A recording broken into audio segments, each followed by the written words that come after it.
Look, Matt Patricia, Bob Quinn, they've been, chastised a lot after the Lions played so poorly on Monday night.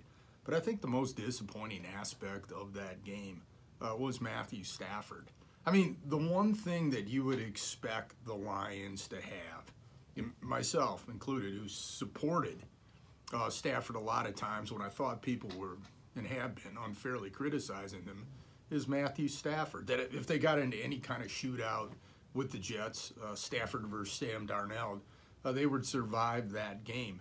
And Stafford did not step up in any way, shape, or form. That was Matthew Stafford the first half of 2015. That was Matthew Stafford the last half of 2013.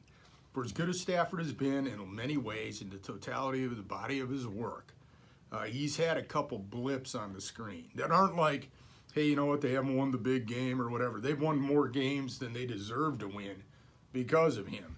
But I'm talking about where he totally went off the rails. And for the first time in a long time, since that 2015 season, he went totally off the rails. I know they didn't block that well for him. I know there were a couple drop passes. But those interceptions, those picks, the pick six, all those different things, they were the turning point of the game. All the different things that went wrong. They couldn't stop the run, all these other factors. They still should have won the game because their quarterback should have been better.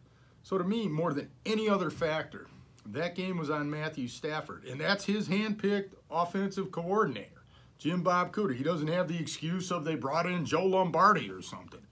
He was awful, and obviously, if he doesn't play better than that, Lions are in deep, deep trouble. They might be anyway.